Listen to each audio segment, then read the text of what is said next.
Before it blasted guests into the stars, it began as a dream, one born from the mind of Walt Disney himself.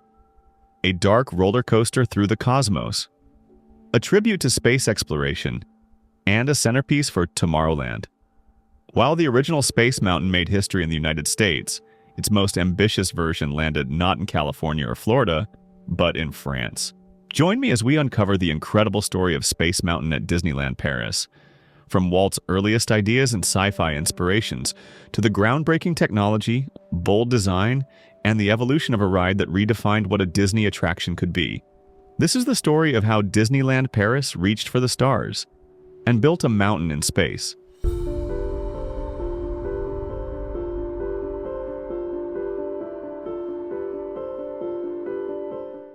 In 1959, something monumental rose in the heart of Disneyland, its very first mountain.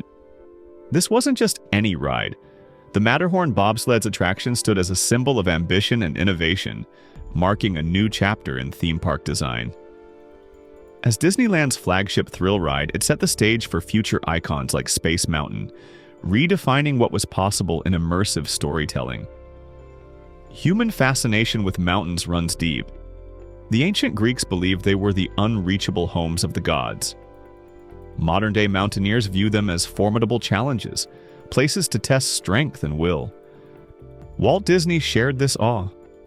In fact, his admiration for mountains was clear as early as 1940, when he depicted their mystical allure in the Fantasia segment, Night on Bald Mountain. But Walt didn't stop there. He explored the bravery and determination it takes to conquer mountains in his 1959 live-action film, Third Man on the Mountain. That same year, this passion took physical form in the creation of the Matterhorn bobsleds. It became not only Disneyland's first mountain, but also the first ever in any Disney park. More than just a ride, it was a landmark, a visual centerpiece, or weenie, as Walt liked to call it, designed to draw guests in and spark their imaginations. The Matterhorn was more than a thrill. It was a testament to how Disney could quite literally move mountains. The journey of the Matterhorn bobsleds began in 1956, just 1 year after Disneyland opened. Even then, Walt Disney was already dreaming about expanding the park.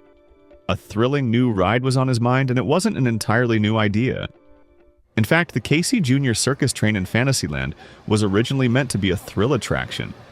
However, by the time Disneyland officially opened on July 17, 1955, the Imagineers, Disney's team of designers, had opted to make it a gentler family experience, like the version later seen in Disneyland Paris.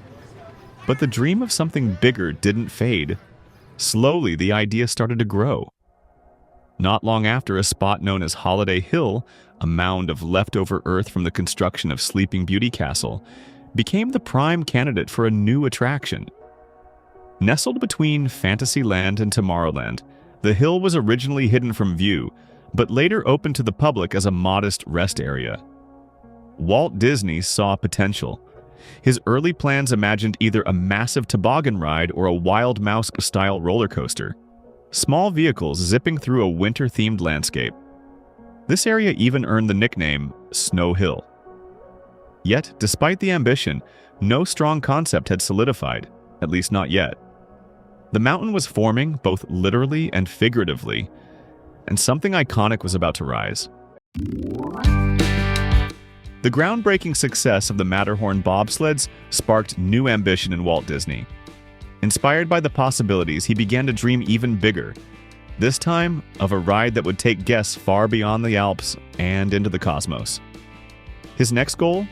To build a completely new kind of attraction, a roller coaster in the dark, themed around a subject that had always fascinated him, the conquest of space. Walt had already explored the theme of space travel through television.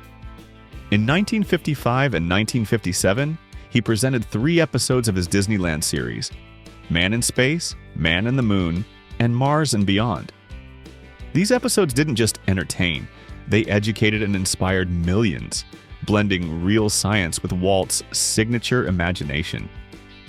Now, he wanted to bring that same sense of wonder to life inside his park, not just through animation, but through actual architecture and ride experiences. Walt in Space.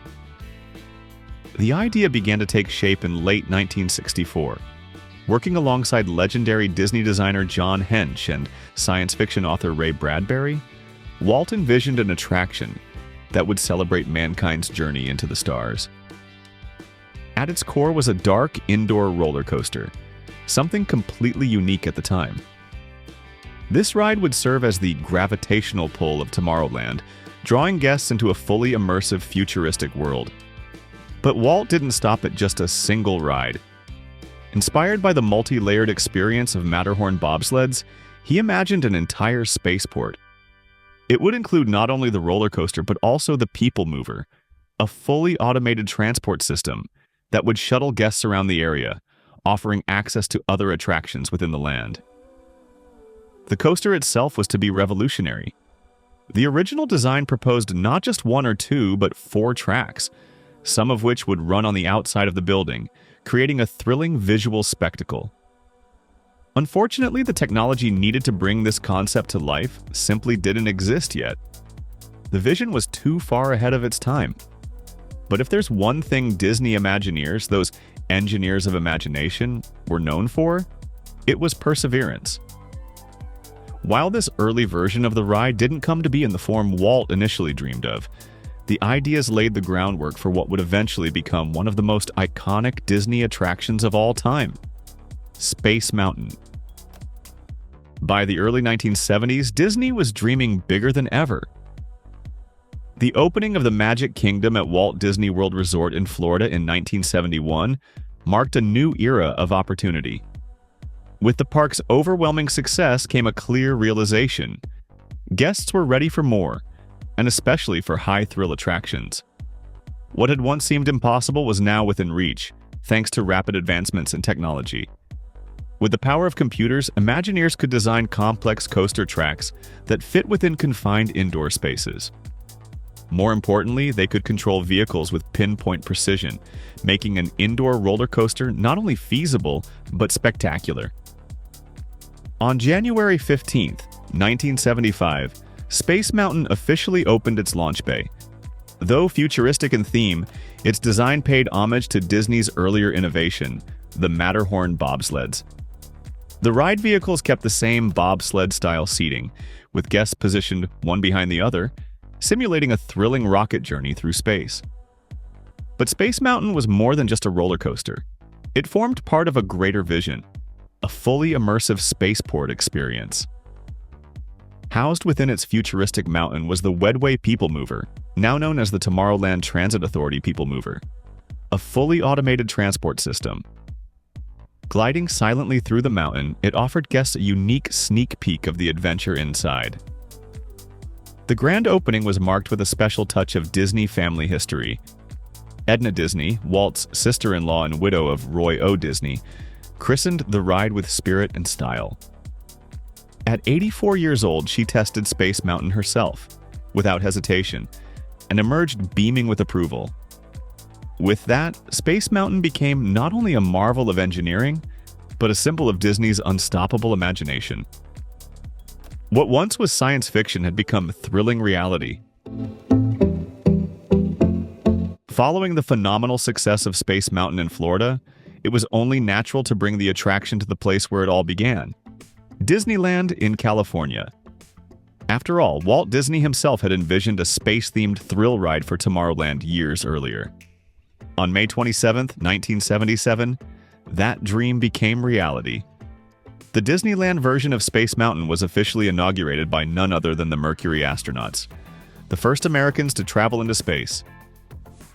It was a fitting tribute, blending the future Walt had imagined with the real heroes of space exploration. To fit the more compact footprint of Disneyland's Tomorrowland, Imagineers had to make some modifications.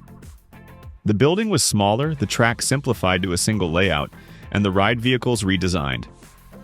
Gone was the bobsled-style seating of Florida's version. Instead, guests now sat side by side, allowing for a more social and inclusive experience. This new version of Space Mountain proved so successful that it became the model for future installations. Slightly modified versions would open at Tokyo Disneyland in 1983 and Hong Kong Disneyland in 2005. bringing the cosmic adventure to a global audience. Over time, Disneyland's Space Mountain continued to evolve. From 1998 to 2005, its iconic white facade was reimagined with sleek metallic tones, bronze and gold that gave it a futuristic shine. Inside, the story changed too. Guests found themselves flying through rock concerts with Rockin' Space Mountain, drifting through eerie galaxies in Nightmare Nebula and Ghost Galaxy, and even joining the Rebel Alliance in Hyperspace Mountain.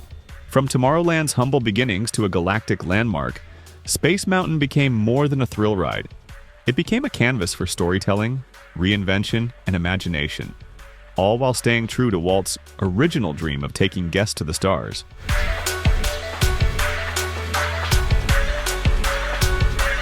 At Disneyland Paris, the striking architecture and rich theming of Space Mountain are more than just a backdrop. They're a cornerstone of Discoveryland, a land unlike any other in the Disney universe.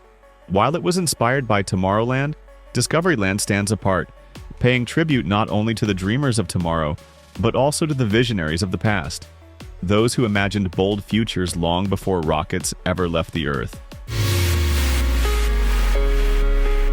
When Tomorrowland opened in 1955 at Disneyland in California, it embodied Walt Disney's belief that his park should be a journey through both time and space. Naturally, Tomorrowland was his optimistic glimpse into the future. But the future is always evolving, and that made Tomorrowland the most rapidly changing land in Disney history. In the 1950s, everyday life in America was transforming fast. Tomorrowland reflected the hopes and dreams of the atomic age. It looked ahead to the world of 1986, a future full of gleaming highways and space travel. Attractions like Utopia predicted the rise of interstate highways, while Rocket to the Moon invited guests to imagine journeys far beyond our planet. But reality was catching up. As real-world space programs took off in the late 1950s, Walt realized that his version of the future needed to push even further. Early sketches for a spaceport, the concept that would eventually lead to Space Mountain, began taking shape during this time. Even as Tomorrowland evolved over the decades, its spirit remained the same, a hopeful, human-scaled vision of the future. This was central to Walt Disney's philosophy, a future shaped not by fear but by imagination, optimism, and the belief that anything is possible. When Disneyland Paris was being developed, Imagineers took that vision and gave it a European twist. Discoveryland was not just a look forward, it was a celebration of those who first dared to dream it. Drawing inspiration from visionaries like Jules Verne and Leonardo da Vinci, Discoveryland became a place where past and future meet in a golden age of invention and exploration. At its heart stands Space Mountain, not as a sterile space station but as a brass and bronze cannon, launching guests to the moon in true Vernian style. Here, the future isn't defined by cold technology, but by the boundless imagination of those who dreamed it centuries before. Since its grand opening in 1992, Discoveryland at Disneyland Paris has stood as a vivid tribute to the imagination and legacy of Jules Verne. From its architecture to its attractions, the land brims with subtle nods and grand homages to the famed French novelist whose visions of the future still inspire today. From 1992 to 2004, Jules Verne himself took center stage in the beloved attraction, Visionarium, a journey through time. This time-traveling adventure whisked guests across the ages, introducing them to visionary thinkers from history, Verne among them, whose dreams shaped the future.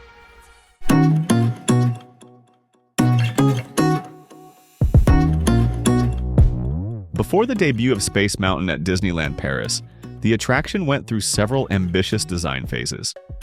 The most iconic of these was Discovery Mountain, a bold and visionary project that aimed to redefine what a theme park attraction could be. Inspired by Walt Disney's original concept for a spaceport, Discovery Mountain was envisioned as a vast, multi-attraction complex at the heart of Discoveryland. Rooted in the imaginative world of Jules Verne, the project was meant to fuse technology, fantasy, and storytelling in a way never seen before. The proposed structure was to resemble a gigantic volcano, stretching nearly 100 meters in diameter. Its design took inspiration from Vulcania, the secret island base of Captain Nemo as seen in Disney's 1954 adaptation of 20,000 Leagues Under the Sea. As development continued, the volcano's form evolved, from a naturalistic appearance to a more mechanical and industrial look, emphasizing the machine at the heart of the mountain. This shift captured the spirit of steampunk long before it became a trend. Discovery Mountain was also meant to be practical and immersive. The entire structure would shield guests from weather, creating an enclosed environment of wonder. Transparent tubes were to extend from the mountain's outer walls, serving as futuristic walkways that would let guests move across Discoveryland without getting wet or cold. These tubes would connect key areas of the park, Videopolis and Café Hyperion on one side, and Star Tours and Ciné Magique on the other, where the 3D film Captain EO would immerse viewers in a spacefaring adventure. Though Discovery Mountain, in its original form, was never realized, its grand vision shaped the spirit and scale of what would become Space Mountain. De la Terre à la Lune, a true landmark of Discoveryland, the concept of Discovery Mountain was built around an ambitious idea. Multiple attractions and a themed restaurant, all housed within one massive unified structure. It was a bold vision, unlike anything Disney had attempted before. Over time, the project went through numerous iterations, each one pushing the boundaries of what was possible in theme park design. Early concept art reveals one particularly exciting version that featured 2 roller coasters, a junior coaster designed for younger guests and a senior coaster, more thrilling and similar in spirit to the American Space Mountain. However, as the design developed, the sheer complexity and scale of the project began to pose major challenges. In some versions, the main coaster track would have needed to extend beyond the mountain structure itself, making the ride visible from outside, a compromise that went against the immersive design philosophy. Ultimately, this version of the project was abandoned in favor of a more streamlined concept that could be realistically built. Among the many imaginative ideas under consideration was a themed restaurant inspired by 20,000 Leagues Under the Sea. One proposed feature was a recreation of the giant squid attack, bringing a dramatic scene from the classic 1954 film to life, while guests dined beneath the waves. Though the restaurant idea was never realized, the squid attack concept was eventually repurposed for the walk-through attraction Les Mystères du Nautilus, keeping the spirit of that vision alive in Discoveryland. While the full scope of Discovery Mountain never came to life as originally imagined, its legacy lives on in the stunning attractions and storytelling that define Disneyland Paris today. When Space Mountain was being developed for Disneyland Paris, its track design broke new ground in theme park engineering. For the first time, a roller coaster track was modeled entirely on a computer and tested in a simulator, ensuring the perfect fit within the iconic dome and meeting strict requirements for ride duration, capacity, and, most importantly, sensation. This wasn't just about thrill, it was about storytelling. From the start, the design aimed to deliver a cinematic experience where the coaster track itself would guide guests through a story in 3 acts, much like scenes in a film. Moments of intense adrenaline were carefully balanced with quieter, reflective passages, creating an emotional rhythm unlike anything seen before on a roller coaster.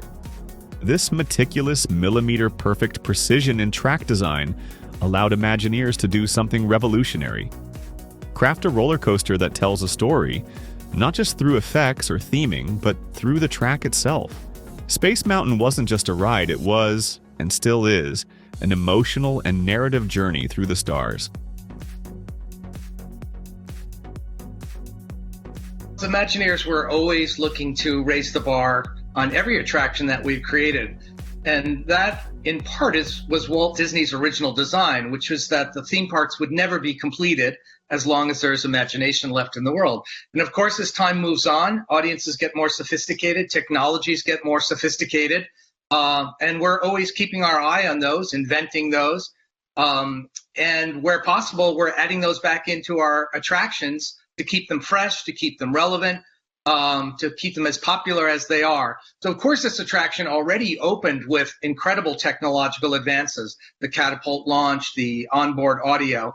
But many of the special effects that were created initially were based on technologies from time before that, or just at that time. And of course, since then, what guests have seen in the movies and what we've been able to create with new digital technologies really enabled us to go back into this attraction each time we added a new story, a new show, and look to what magic do we have at our fingertips that will make this attraction more immersive, more fun, more of a wow for our guests. It's just what we do as Imagineers, is to always try and keep making whatever we've created better and better and keep it relevant and fun for our guests.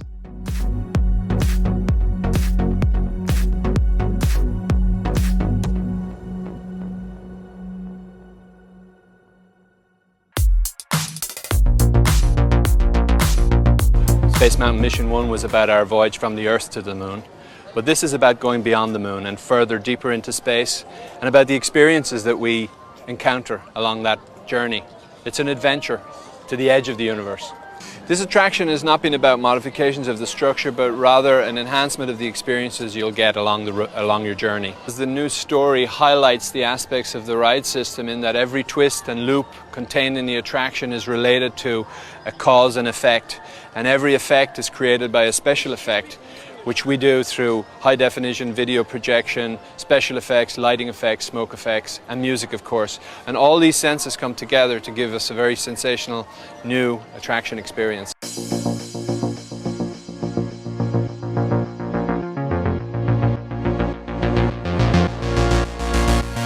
So, here we are in the catapult, the launching area. All the equipment that you see is safety equipment. There are 21 brakes and there are anti-return devices. The brakes are checked by our night teams. The train arrives here, it's going to position itself in an area and be stopped by the emergency brakes. Then the wing will slowly go up and hook itself underneath the wagon. At that moment, the brakes will open, the wing will then release the wagon, and the pusher will propel the train into the attraction. So, here is the pusher, the mechanism that propels the train into the attraction, the same catapult system as on aircraft carriers. It takes about 10 days to replace it. There are 5 technicians in the morning, evening, and at night.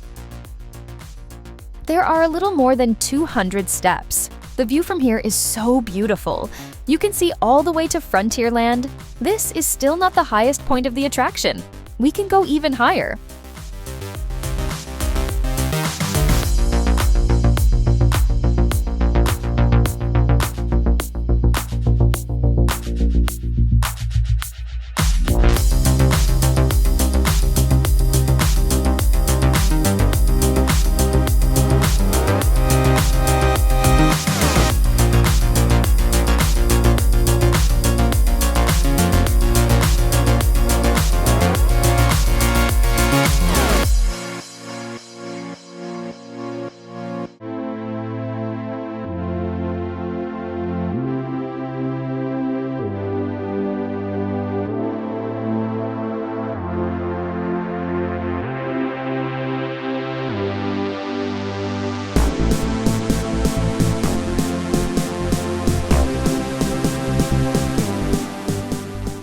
Space Mountain is as iconic for us as Imagineers as it is for guests. And what I love about Space Mountain is that it actually is an attraction that had a start with Walt Disney.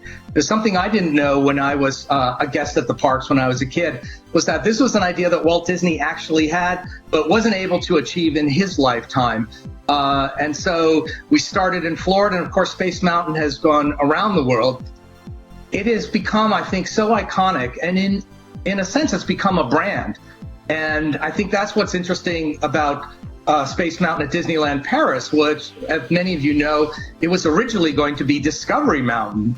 But we felt that Space Mountain was so iconic as a brand that late in the project's construction, we decided to change the name of it. And I know fans of Disneyland Paris will know that in the railings outside the attraction, you can actually see the letters DM hidden in the railings, which was from Discovery Mountain. That was something that was not changed prior to opening the attraction.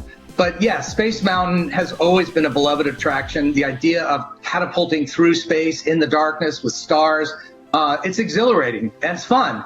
And, you know, at its time, it was the only coaster, I think, that had been done in that fashion.